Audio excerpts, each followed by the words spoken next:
"Sit down and be quiet. You have no idea who you're sitting among." The words hit me so hard I actually forgot what I was about to say. For a second I just stared at my husband. Derek was smiling when he said it. That was the worst part. Not angry, not drunk, not out of control.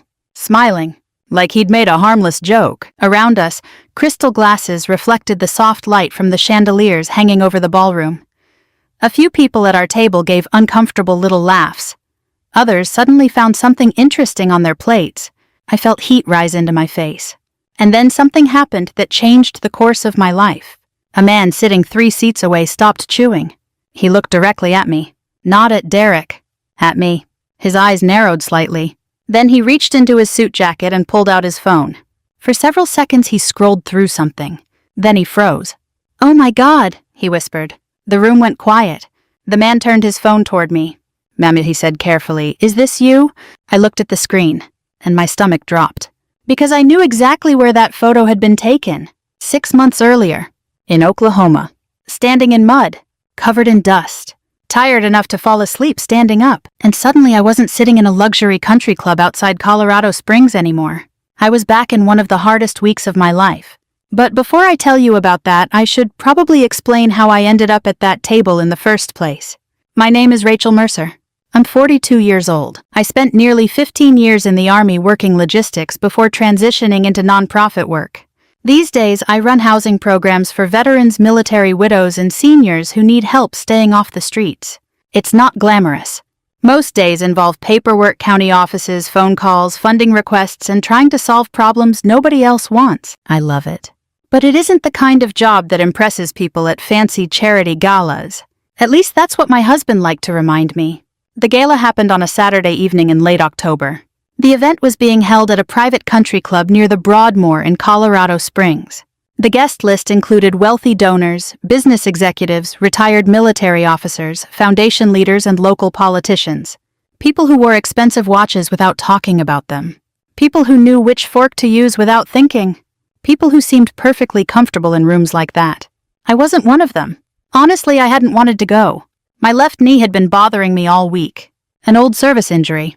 The weather had turned colder and every step reminded me of it. I'd also spent the previous 3 days dealing with a housing emergency involving an 81-year-old veteran whose landlord had sold the property with almost no notice.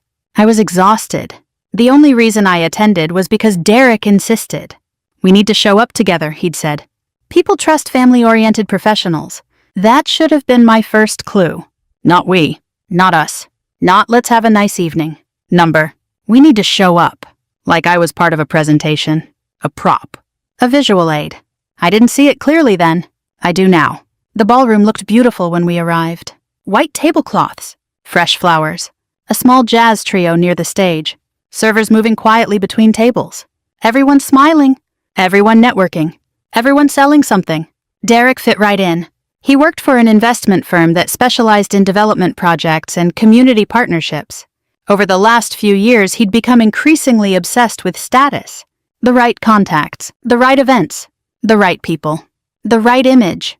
Somewhere along the way, he started looking at life like a business opportunity, including our marriage.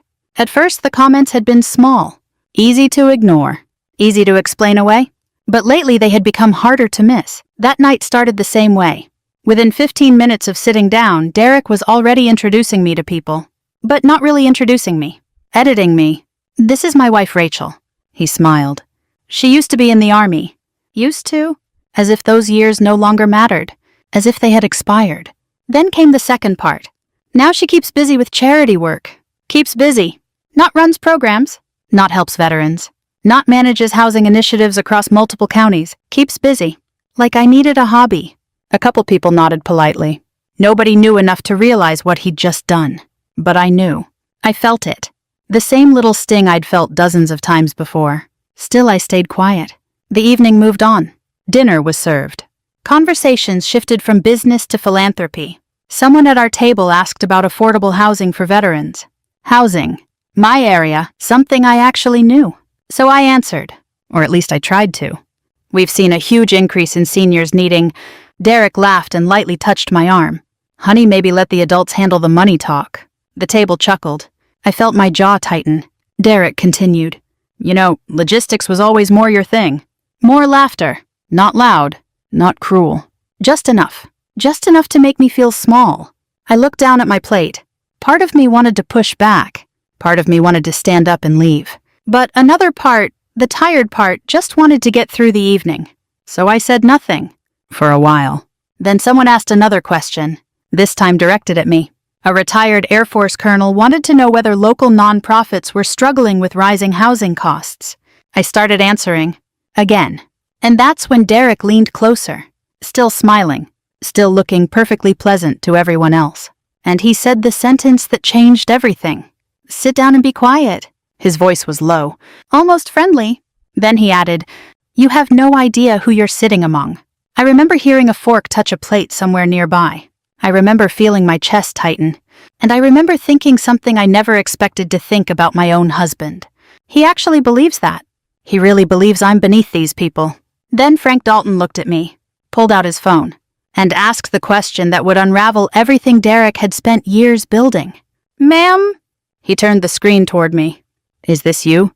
I stared at the photograph, the muddy field jacket, the destroyed senior center behind me, the exhausted face I barely recognized.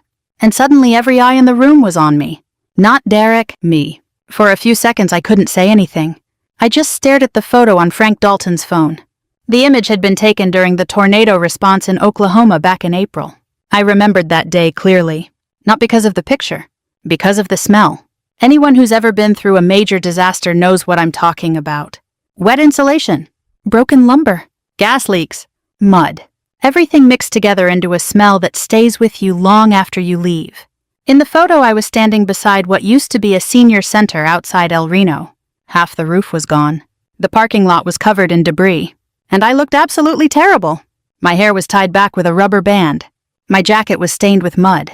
There were dark circles under my eyes. Nobody would have called it a flattering picture, which made Frank's reaction even more confusing.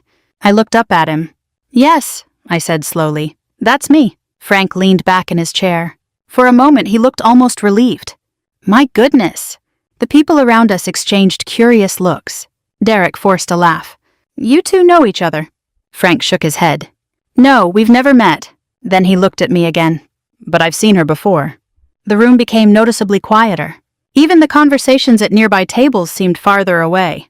Frank held up his phone. This photograph was included in a disaster housing report our foundation reviewed earlier this year. I blinked. Our foundation funds emergency housing and recovery projects all over the country. Now people were listening carefully. Frank Dalton wasn't just another guest. Everybody in that room knew who he was.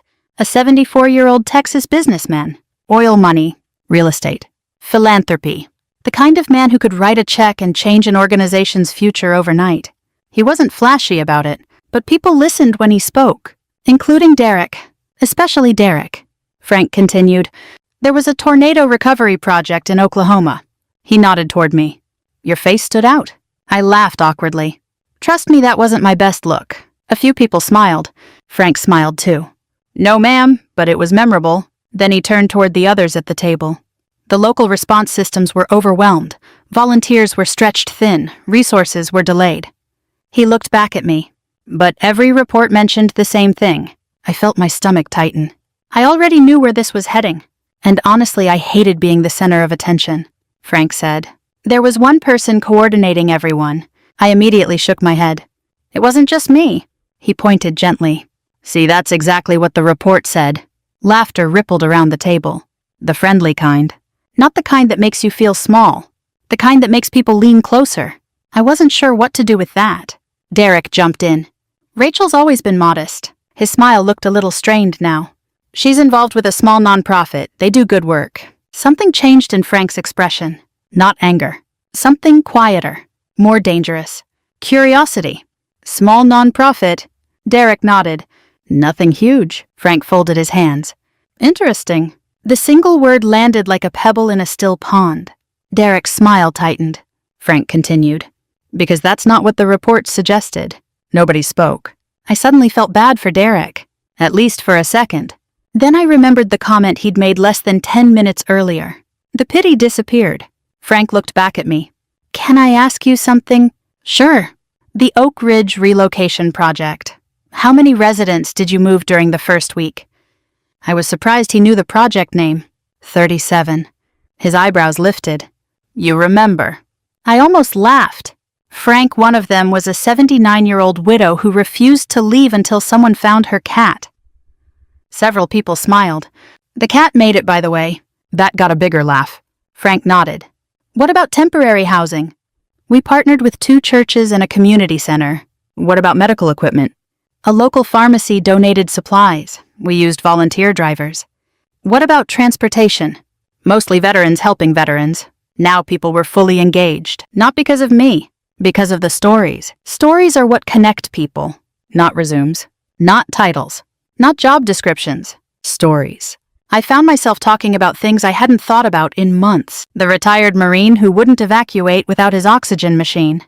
The elderly couple who spent 53 years in the same house and cried when they saw the damage. The National Guard volunteers who worked through rainstorms. The church ladies who somehow produced enough casseroles to feed half the county. By the time I finished, nobody was looking at their phones anymore. The room felt different. Warmer. More personal. Across the table, an older woman with silver hair watched me closely. Her name was Marlene Dalton, Frank's wife. She reached for her water glass. Then she asked something that hit harder than I expected. Can I ask you a question? Of course. She tilted her head slightly. Why has your husband never mentioned any of this? The table went completely silent. I felt Derek stiffen beside me. My heart dropped. Because I knew there wasn't a good answer. The truthful answer was complicated. Derek had mentioned my work. Just never like this. Never as something meaningful. Never as something worthy of respect. He usually described it the same way people describe a hobby. Something nice, something harmless, something secondary. I looked down at my hands, then back up. I suppose it never seemed important. The words tasted bitter. Marlene's face softened.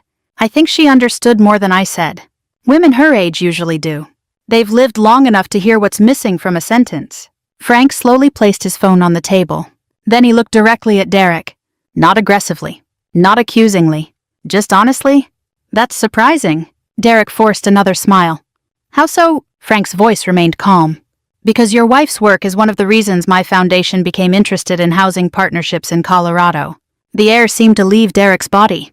I saw it happen. Just a flicker. A tiny crack. But it was there. For the first time all evening he looked uncertain. A man who always had the right words suddenly couldn't find any. Around us, conversations resumed. But our table had changed. People weren't asking Derek questions anymore.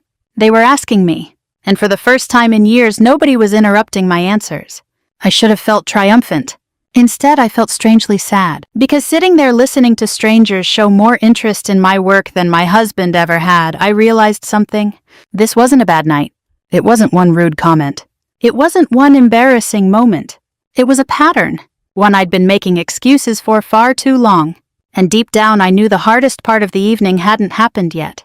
After Frank said my work was one of the reasons his foundation had come to that gala, nobody knew quite what to do with the silence. It wasn't dramatic. No one dropped a glass. No one stood up and pointed a finger. This was Colorado Springs money after all. These people were trained from birth, or at least by their second marriage, not to react too much in public. But the shift was real. You could feel it. Derek sat beside me with one hand around his water glass, squeezing it just a little too hard. His smile stayed in place, but it looked pasted on now, like one of those family Christmas photos where everybody knows the couple is fighting in the car 5 minutes later. Frank asked me another question about the housing program. Then a retired Air Force colonel across the table asked about county partnerships. Then Marlene wanted to know how we found elderly veterans who didn't trust government agencies. And suddenly, after years of being summarized by my husband in one sentence, I was being allowed to speak in complete paragraphs. That sounds small. It wasn't. I answered carefully at first. Old habit. Don't take up too much room. Don't make Derek uncomfortable. Don't sound like you're bragging. But the questions kept coming, and they were good questions, real questions. Not the kind people ask when they're waiting for their turn to talk. The colonel, whose name was Warren Hughes, had thick white eyebrows and a hearing aid he kept adjusting every time the room got loud. He leaned closer and said, "How do you get veterans to accept help when they're too proud to ask?" I smiled because that one I knew. "You don't start with help," I said. "You start with coffee." He looked amused. "The coffee. Or a broken porch step. Or a ride to the VA. Something practical, something that doesn't make them feel like a case file. Warren nodded slowly.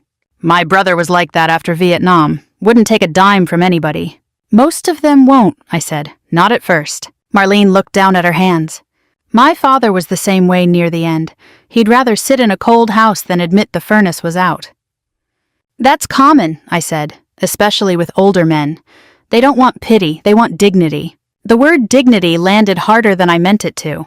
Maybe because I had been thinking about my own. Derek shifted beside me. Rachel's always had a soft spot for sad stories, he said. There it was again. Soft spot. Sad stories. A neat little way to make the work sound emotional instead of professional. I turned toward him. Not sharply. Just enough. They're not sad stories, Derek. They're people. His face flickered. Just once. Then he gave that tight little laugh I knew too well. Of course, that's what I meant. But it wasn't. And for the first time all night, other people seemed to know it too. That's when the memories started coming back. Not all at once. More like old receipts falling out of a drawer. 2 years earlier, Derek and I had gone to dinner with a couple from his firm at a steakhouse downtown. The kind of place with leather booths, dim lights, and waiters who recited the specials like they were reading scripture. The wife asked me what I did. I opened my mouth. Derek beat me to it. Rachel used to be Army, he said. Now she runs one of those feel-good veteran programs. Feel good? Like we were handing out balloons. I remember smiling because that's what wives do when they're trying not to ruin dinner. On the drive home, I told him it bothered me. He sighed like I'd asked him to carry a refrigerator upstairs. Rachel, come on, I was making you sound interesting. Interesting. Not respected. Not capable. Interesting. Another memory came right behind it. A Tuesday evening in our kitchen. I had just gotten home from Pueblo after spending 9 hours trying to keep an elderly veteran from losing his apartment. My feet hurt. My back hurt. I still had dust on my shoes from the man's driveway. Derek was at the counter with his laptop open eating takeout from a cardboard container. I told him the man had almost been evicted because he didn't understand a notice from the property manager. Derek didn't even look up. Another rescue mission, he said. You know not every sad story needs you in it. I remember standing there with a grocery bag cutting into my fingers, too tired to answer. That was how it happened in our marriage. Not one big cruelty. 1,000 little edits. A word changed here. A laugh there. A correction in public. A silence at home. And after a while, I had started shrinking before he even asked me to. Back at the gala, a woman named Beverly Parks sat down beside me during dessert. She was somewhere in her late 60s, beautifully dressed with a cane hooked over her chair and a diamond bracelet that probably cost more than my first car. She said, my son-in-law talks over me like I'm a toaster. I nearly choked on my coffee. She shrugged. I'm serious. I built 3 accounting offices before he learned how to spell mortgage, but now that I need help reading small print, he acts like I came free with the furniture. I laughed because I couldn't help it. So did she. Then her expression softened. Don't let him do that to you too long, honey. I didn't ask who she meant. I didn't need to. Derek saw us talking. He stood up too fast. Rachel, he said, can I borrow you for a minute? Borrow. Like I belonged to the table. I looked at him. Frank did too. Before I could answer, Frank said, actually, Derek, I was hoping Rachel could explain the transition housing model to our group before the program starts. Derek's jaw moved. No sound came out. Then he smiled. Of course. But his eyes were different now. Warning eyes, the kind he gave me at parties when he thought I was saying too much. For years that look had worked. I would soften my voice. Change the subject. Protect him. Protect us. That night I looked away first, but not because I was backing down. Because I was starting to see him clearly and it hurt. A few minutes later, a woman from Frank's foundation mentioned Derek had been very enthusiastic about an advisory board position connected to their housing initiative. I turned my head. Advisory board. Derek went still. The woman blinked, realizing she'd said something she shouldn't have. Oh, I assumed you knew. I looked at my husband. He adjusted his cufflink. A tiny movement. But I knew him. That was his tell. Suddenly the whole evening made sense. The expensive suit he'd insisted on buying. The way he'd coached me in the car not to get too detailed about my work. The way he'd told me to smile and let him lead the conversation. He hadn't brought me there as his wife. He'd brought me as evidence. Proof that he was connected to veterans housing. Proof that he cared. Proof that he deserved a seat closer to the money. But only if I stayed small enough for him to stand in front of me. I sat there with my coffee cooling in my hand, and something inside me went very quiet. Not numb. Clear. For years I thought Derek had been careless with my story. That night I realized he had been using it. I should tell you something about myself. I can handle emergencies, a tornado ripping through a town, a housing crisis, a veteran sleeping in his truck behind a grocery store. Give me a checklist and a deadline and I'll find a way through it. But put me in a ballroom full of wealthy strangers and make me talk about myself. I'd rather clean storm debris for 12 hours. After realizing why Derek had brought me to the gala, I excused myself and stepped into the hallway outside the ballroom. The corridor was quieter. Soft carpet. Framed photographs of Colorado landscapes. A few guests passing by on their way to the restrooms. For the first time all evening, I could hear my own thoughts. I leaned against the wall and rubbed my knee. The ache had been building for hours. A familiar reminder from my army days that getting older doesn't ask permission. The door opened behind me. I turned. Frank Dalton stepped into the hallway. Marlene followed him. "Everything okay?" Frank asked. I laughed softly. "Depends how you define okay." That earned a smile. Marlene pointed toward my leg. "Knee?" I nodded. "Old injury. Honey, these floors are murder on bad joints." I laughed. "That's exactly what my physical therapist says." "Your physical therapist is smarter than most people." That made me laugh again. And honestly, I needed that. Because my emotions were all over the place. Embarrassment, anger, confusion, relief, grief, some strange combination of all four.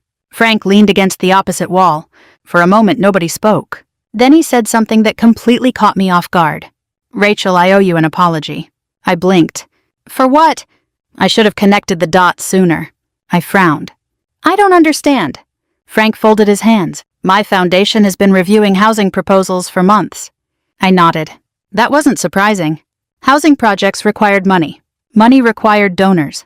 Donors required paperwork. Lots of paperwork. Frank continued. One proposal kept coming across my desk. I already knew which one he meant. The Veterans Housing Initiative Derek's firm had been pursuing.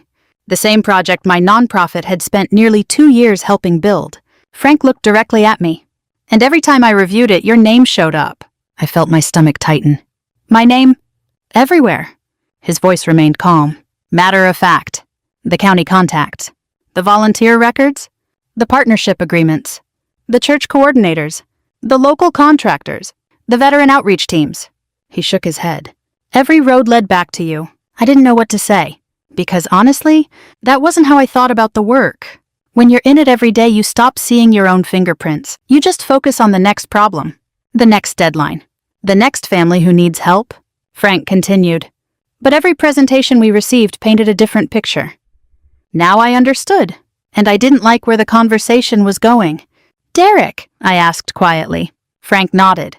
"Your husband never outright lied." That hurt more somehow, because it sounded exactly like Derek, not lying, just rearranging the truth, leaving pieces out, making certain details larger, making other details disappear. Frank sighed.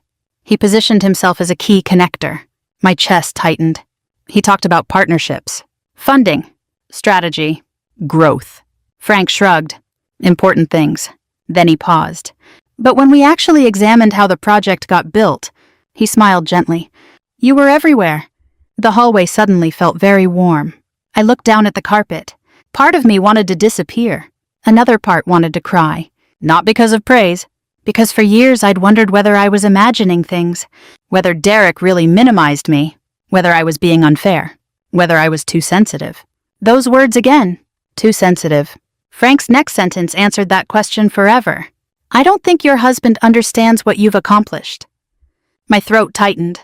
Marlene quietly touched my arm. Just for a second.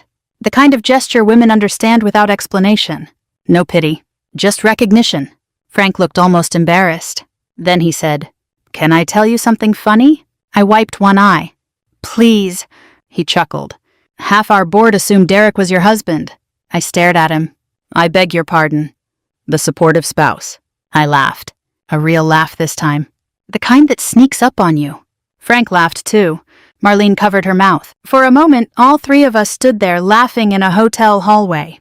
And honestly, it felt wonderful. Not because Derek was being mocked, because for one brief moment I saw myself through someone else's eyes. Not through Derek's. Not through my own doubts. through the eyes of people who only looked at facts, the work, the results, the relationships. And apparently they had reached a completely different conclusion about who mattered. When the laughter faded, something heavier settled into its place. Fear. Because eventually the evening would end. Eventually Derek and I would get into the same car, drive to the same house, sleep under the same roof. I knew my husband. He hated losing control of a narrative. And tonight, the narrative had slipped completely out of his hands. Frank seemed to read my expression. "You okay?" I hesitated. "No."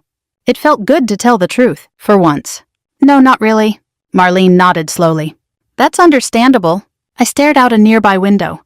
The mountains were barely visible against the dark Colorado sky.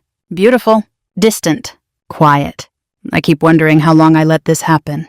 Neither of them interrupted. So I kept talking. I spent years making excuses. He's stressed. He's ambitious. He doesn't mean it that way.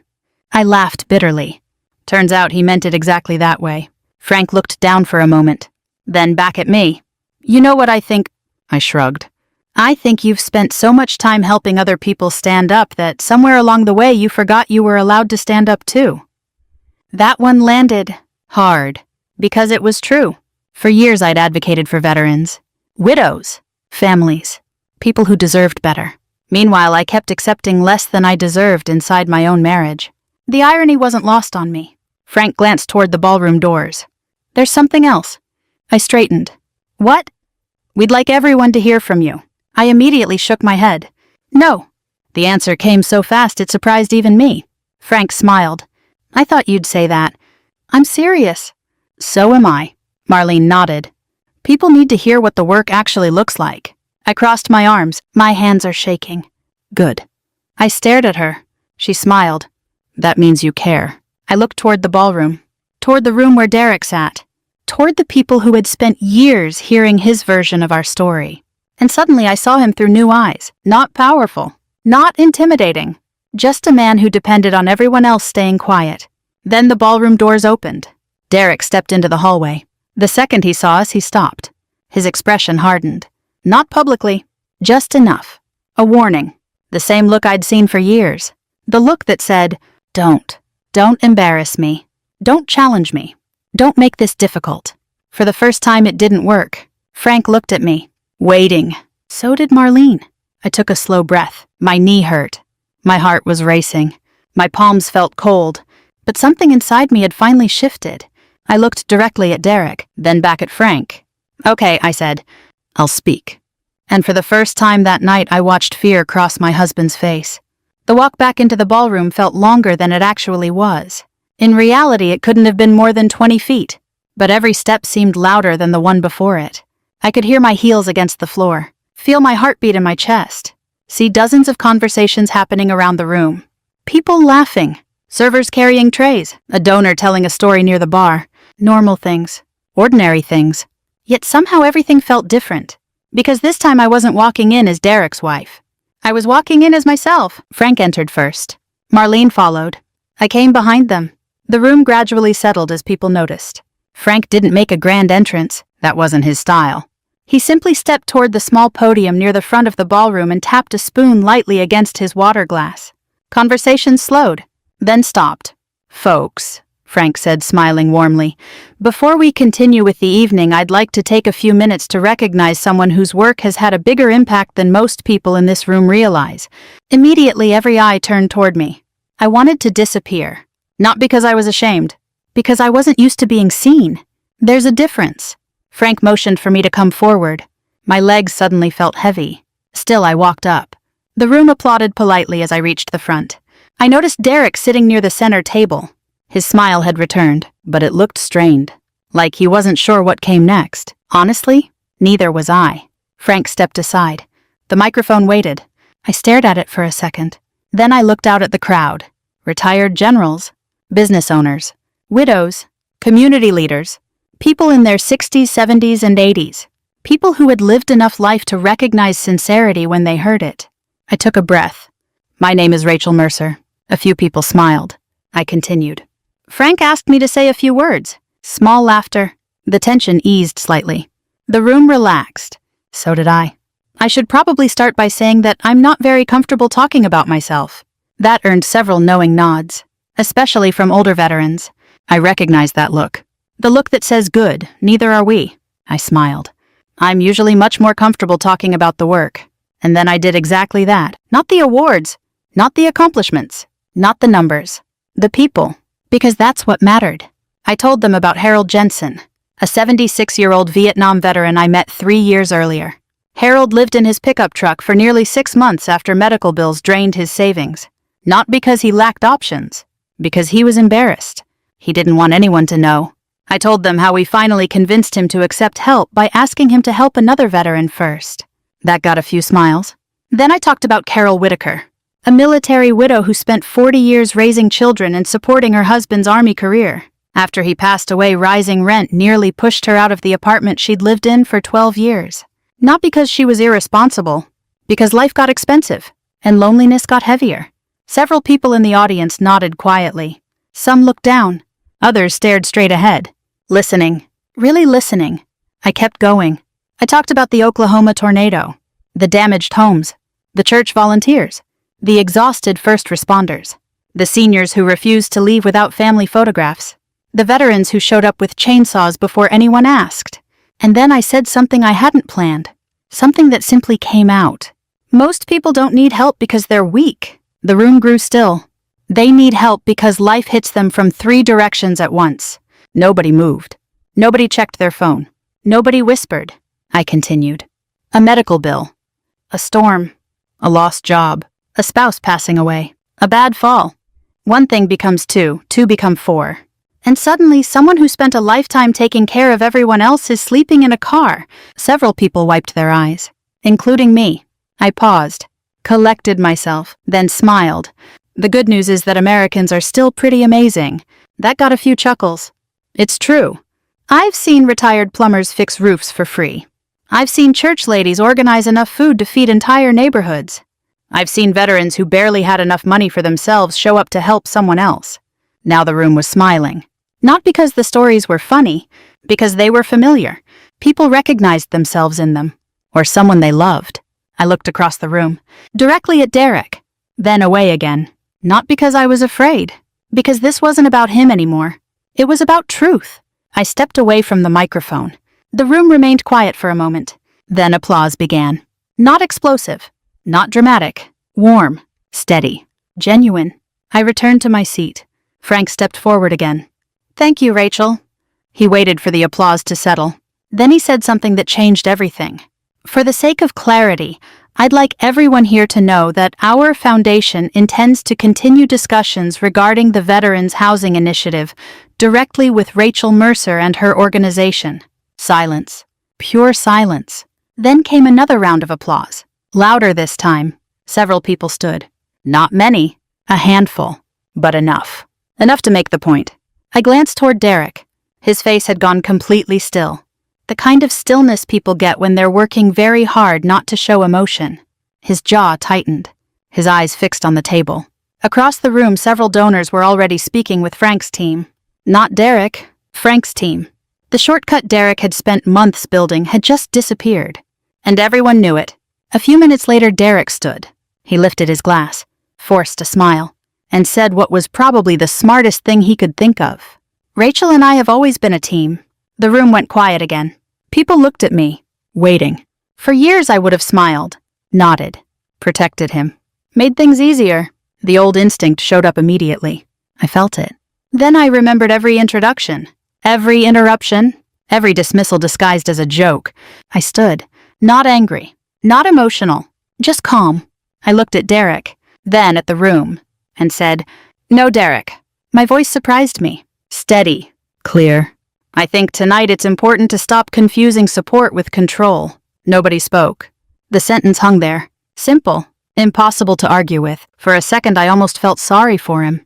Almost. Then Marlene started clapping. Frank joined her. A retired colonel followed. Then another guest. And another. Until the entire room was applauding again. Not for a clever comeback. Not for revenge. For honesty. Derek sat down slowly. And for the first time since I'd known him, he looked small. A few minutes later, his phone lit up on the table. The screen faced upward. I wasn't trying to read it.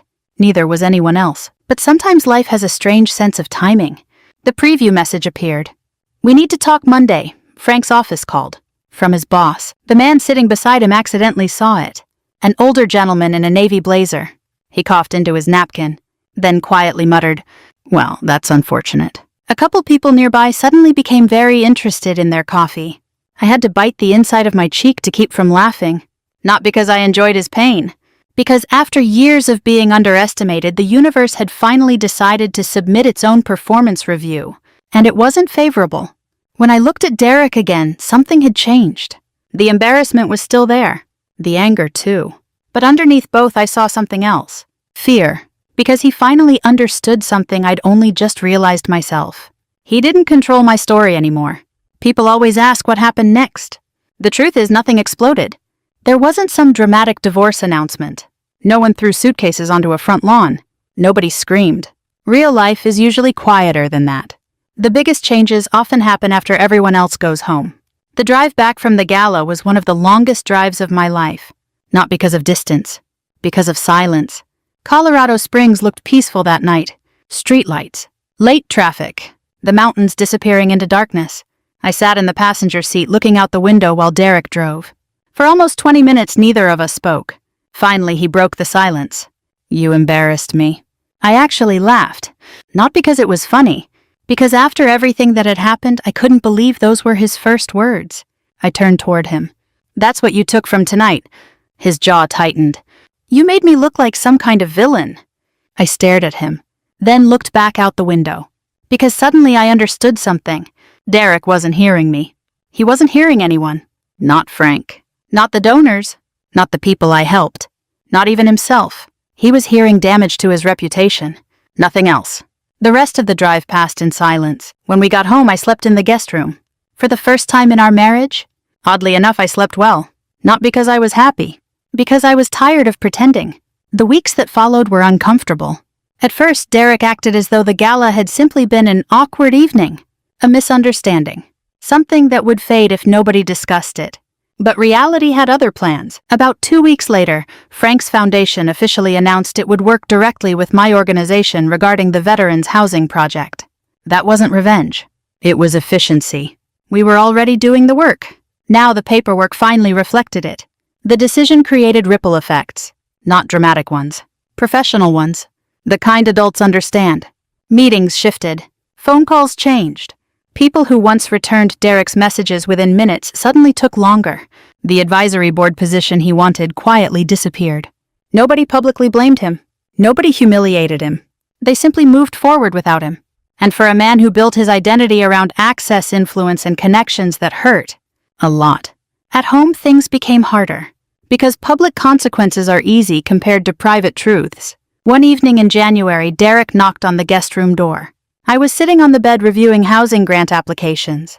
He stood in the doorway holding 2 mugs of coffee. For a moment, he looked like the man I married.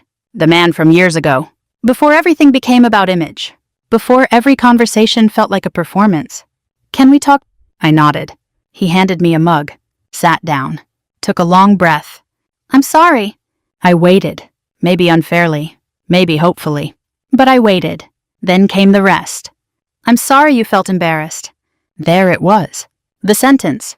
The escape hatch. The difference between regret and accountability. I looked down at the coffee, then back at him. "You still don't understand." His shoulders sagged. "I do understand." "No." I shook my head. "You understand the consequences." His face hardened. Not angry. Defensive. The expression of someone who thinks effort should count more than results. I was trying to build something for us. I had heard versions of that argument before, always dressed differently, always meaning the same thing. I looked at him carefully, then answered, "No." The room fell quiet. "You were trying to build something on top of me." He stared at me, and for once he didn't have a response ready. That conversation changed everything. Not because it solved anything, because it revealed there was nothing left to solve. The man sitting across from me still believed intentions mattered more than impact, still believed success excused behavior. Still believed my hurt was secondary to his goals. I finally stopped arguing. Not out of surrender. Out of clarity. Over the next few months I met with a counselor. Then an attorney. Then another counselor. I spent long evenings walking through my neighborhood trying to imagine a future I never expected to need. Starting over at 42 wasn't part of the plan. Some nights I felt strong. Other nights I cried in my car after work. I worried about money, loneliness, failure. I wondered whether leaving meant I hadn't tried hard enough. I wondered whether all marriages eventually become disappointing. Healing isn't a straight line. Anyone who tells you otherwise is selling something. Eventually, after 3 months of separation, I stopped asking whether leaving made me a bad wife. I started asking whether staying would make me abandon myself. That question was easier to answer. A year later, the Veterans Housing Community Center officially opened. Nothing about the building was fancy. Honestly, that made me love it more. There were folding chairs, bulletin boards, a coffee station that never seemed completely full, a small medical consultation room, meeting space for support groups, transportation services, housing assistance offices, a place people could actually use. The ribbon-cutting ceremony happened on a bright spring morning outside Colorado Springs. Frank and Marlene attended. So did county officials, volunteers, veterans, families, people who had spent years making the project possible. The crowd wasn't huge, but it was real. That mattered more. As I walked through the building afterward, I saw an elderly widow signing up for transportation assistance, 2 Vietnam veterans arguing about football, a retired mechanic offering to repair another resident's walker, someone complaining about the coffee, someone else complaining about the chairs, which honestly felt perfect, because people only complain when they feel comfortable enough to stay. Frank wandered over and handed me a cup of coffee. Quite a day. I smiled. It is. He looked around the building, then back at me. You should be proud. A year earlier, I probably would have changed the subject, minimized it, redirected credit. But I had learned something since then. Pride and arrogance aren't the same thing. So I simply nodded. I am. Frank smiled. Good. After he walked away, I stood in the lobby for a moment, watching people move through the building, talking, laughing, finding help, finding community, finding each other, and I realized something. The most satisfying part of my story wasn't seeing Derek lose influence. It wasn't the applause at the gala. It wasn't watching powerful people finally recognize my work. The most satisfying part was remembering that my value never depended on someone else's permission. Not Derek's, not Frank's, not anyone's. I spent years believing respect was something you earned by working harder, staying patient, and keeping the peace. But respect is also something you protect. Sometimes the person sitting closest to you becomes the last person willing to see your worth. That doesn't change your worth. It only means you may need to stop waiting for their approval.